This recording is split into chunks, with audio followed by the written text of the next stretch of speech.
Zambia, Central Southern Africa. Just upriver from the Victoria Falls, on the banks of the Zambezi, lies Tongabezi Lodge. The lodge started 20 years ago, and although just across the river from Zimbabwe, tourism is on the increase. 11 years ago, the owners of the lodge decided to branch out.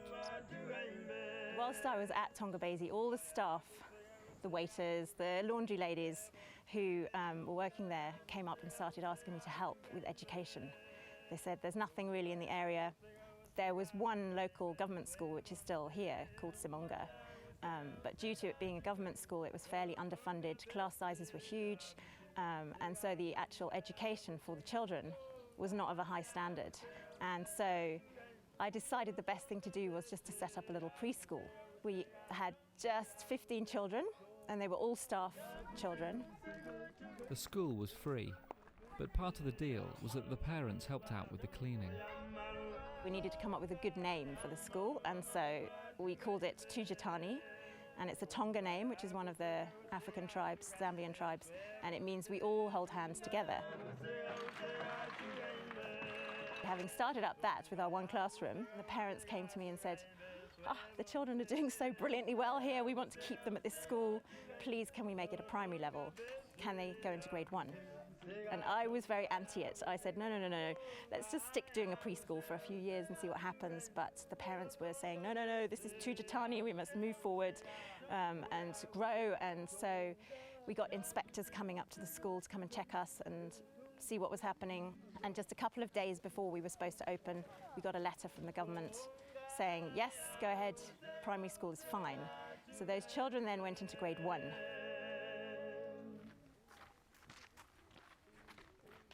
After a year and a half, we managed to fundraise through guests coming up to Tongabezi, amazing schools in England doing fundraising for us, and we built our second classroom.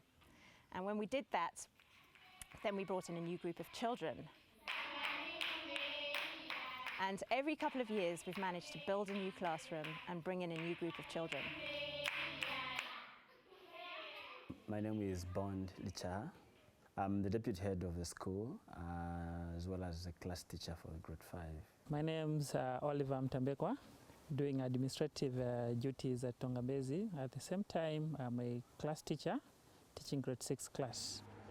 Most students do come to this school when they are 4 years old. That is, they start preschool with us, they move to reception, and then start the primary sector up to grade 7. After a few years, as the school was growing, I realised that we needed to make it a community school and not just a school for the Tongabezi staff children. So we opened up to the whole of the local community. Most of our pupils come from the catchment area around the school. Because preference is given to members of Tongabezi staff, those who are the employees by the lodge. Then we have some of the pupils who are coming all the way from Simonga. It's about I would say about 5 kilometers from here. The furthest pupils who come from Zambezi Nkuku is almost an hour plus walk. It's a community school, and at the same time it's a trust school. So it's one of the rare schools in Zambia where pupils are offered total free education. Unfortunately, there's no financial aid that comes from the government. They've supported us morally, in the sense that they recognize what we are doing and they say, please keep up the spirit, but there's no material aid or support that comes from the government. It's all well-wishers that give us something to keep the school running. So they get support from visitors, guests who come through the lodge. They tend to support some of the children, they adopt a child through sponsorship, the kind of scheme. People can sponsor a child in the school, and this money goes towards the running costs of the school. It is even spread. It covers teacher salaries, it covers buying of textbooks, and a lot of other things in the school. I'm committed to small class sizes. In Zambia, class sizes really start at 45 in a class and go upwards. So the problem that they have in the government schools is they have enormous classes. Absenteeism is a problem where some children are needed at home to go and collect water or do other jobs, look after siblings. And then also the teachers are not always in class. Sometimes the teacher goes on maternity leave and there's no replacement. So at our school, the teachers are always in class. They're highly motivated because they've got their small class sizes. We've a lot of teaching resources, both coming from within Zambia and also outside. People have been very supportive. They send us these materials, and we are making the most out of them. We have these, the desktops. These were a donation from Livingston in England. And then we have these other new laptops. They are 6 in all. It is a donation also from UK, quite a very big one. We are going to connect them to the wireless kind of system so that we link it to the internet. I think it's a booster to our members of staff who are here, other than those who are not having all these kind of facilities.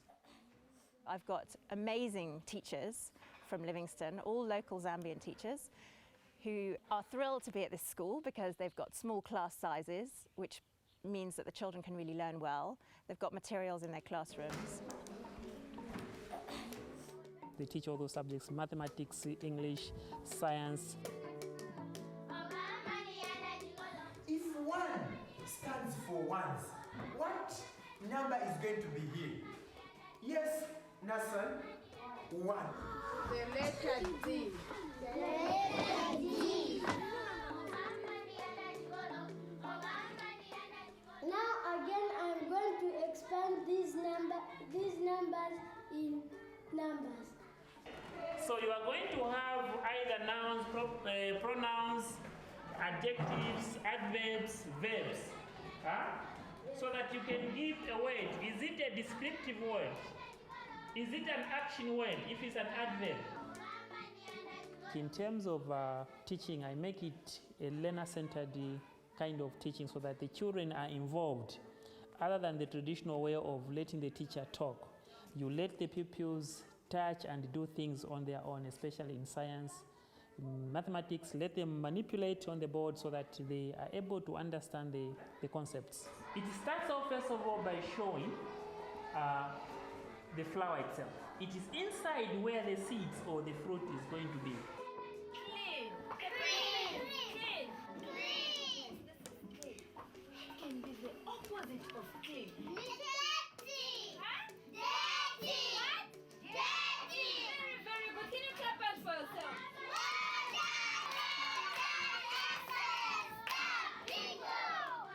What are the 3 sections of the library? The 3 sections of the library? Fiction, 2, Monica, non-fiction, Sharon, reference books. I like the challenge that is there in this school. I wanted to prove myself to be able to deliver a quality education to the children.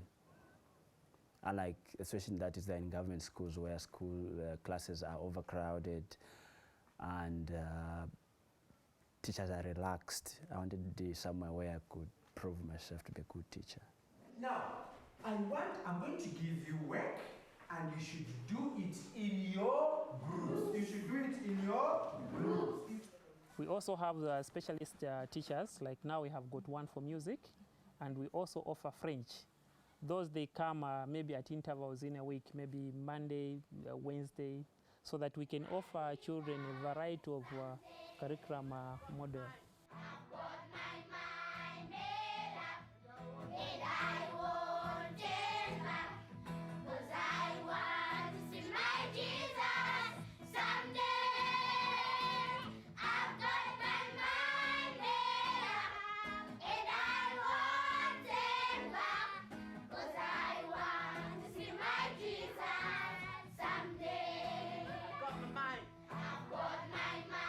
Zambian people are incredibly creative and amazing performers.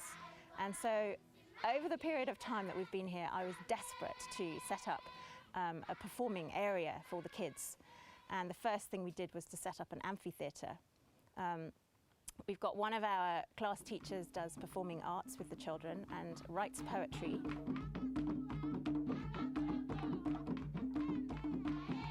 And we've entered the National Arts of Zambia festival where all schools can compete.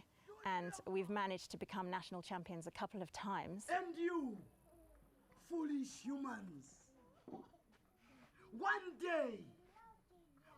day, I'll get all your bones, grind them, and make my bread.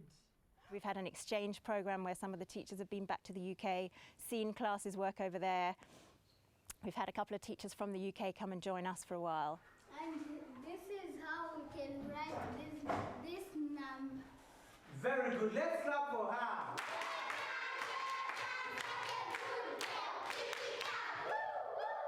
Very good. They went there for, I think, about 3 weeks or so, where the teaching and learning is so much advanced. So they have come here also to impart or to offer skills to other teachers who are here. Having visited some schools in the UK, I can say that the children out there are really very lucky because they've got a lot of learning materials. They've got computers, they've got the best books, they've got lots of things that they use in the schools, and that's a huge privilege to them. But when you look at the schools here in Zambia, it's amazing the difference that is there between the two worlds. A lot of their parents don't speak English, so when they go home, it's not like going home and you go and sit at the table and you do your homework. Quite often there aren't tables in their homes. There's no electricity, so we have to give them all this extra support here to be able to enable them to have the success in their future. We also have assistant teachers, a thing that we won't find in government schools. So the assistant teachers play a very, very big role. Different mothers have come, and if they've got basic education and they're interested in helping, then we train them up and they sit in class and they help read with the children. Most of the classes are divided into two groups, two ability groups, the more able or the less able. So unless the teacher is working with one group, the teaching assistant can work with the other group so that there's no group that is left out. Grace started at the school as a cleaner, but has been a teaching assistant now for 2 years. Her 3 children are at the school, and their day starts early.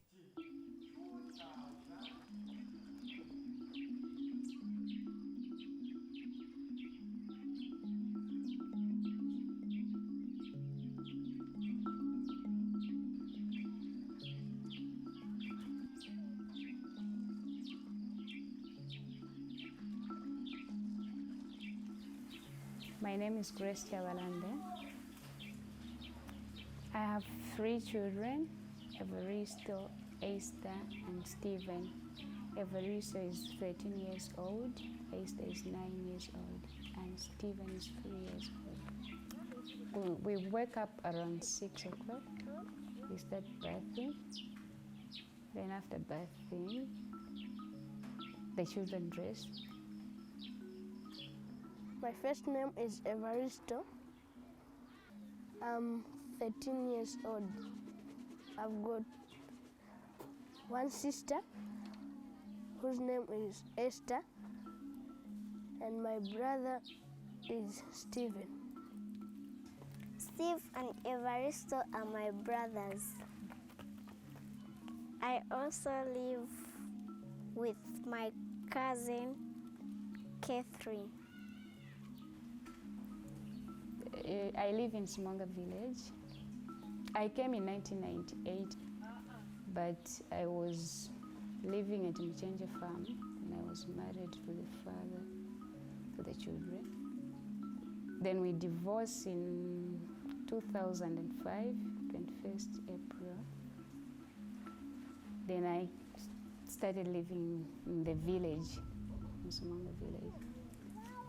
I built my own house in Simonga village. My house is a one-room house, so I sleep on the sitting room. Then I sleep sometimes with Stephen, sometimes alone. I walk to school with my mom, my sister, my brother, but my cousin goes to another school. I come to school. It takes me 30 minutes to walk to school. I walk whether it's raining or whether it's sun.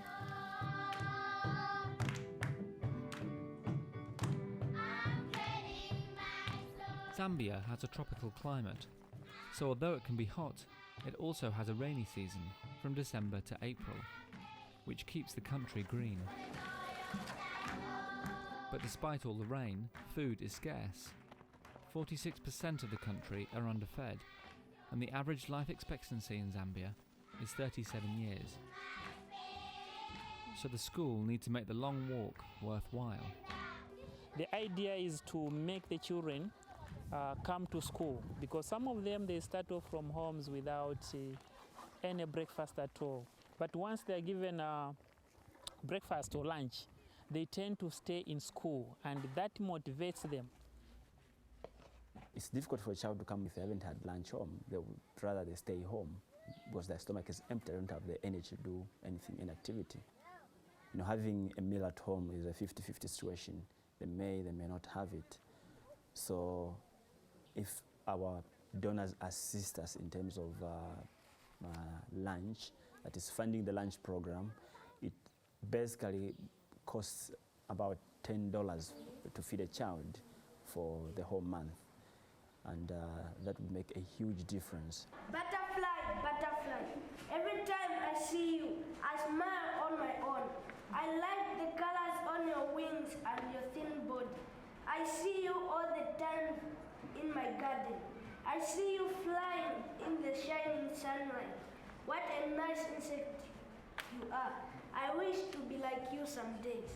Wow, very good. They have to qualify to get into secondary school, so that when they get into grade 7, they sit for a national exam. And as a school, I'm proud to say we have had 90+% pass rate. Our children, seeing our children going into grade 8. So it's a huge success. When I write my exams of grade 7, I would like to go to St. Raphael Secondary School. Then after that, I'd like to go to the university. Then when I grow up, I'd like to be an accountant. But success can generate its own problems. It's becoming a bit difficult to handle, because when she started the school, she thought it would be just maybe very few kids coming into the school, but all of a sudden there was an influx, of parents bringing their pupils here because of the quality of education that is being offered. And up to now, that's one of the things that we struggle with. A lot of people would want their pupils to be here, but we cannot absorb all of them.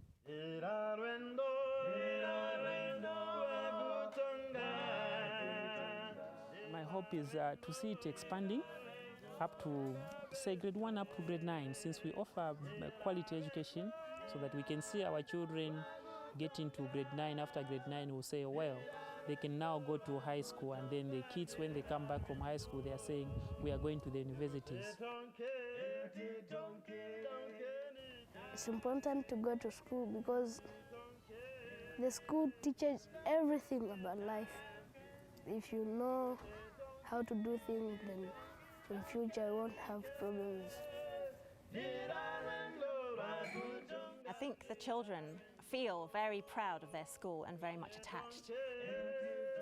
A lot of them want to be a teacher, so maybe down the line I will have actually trained all my teachers to come back and help. When the first group of children have got through university or whatever trade certificate they want to do, and they're actually working and earning money, then I'll know that we've done the right thing, and then the other children will see as they go through the school, I can do that, I can get a job, I can do, whatever I want. What is my dream? What is it that I really want to do? And they can do it.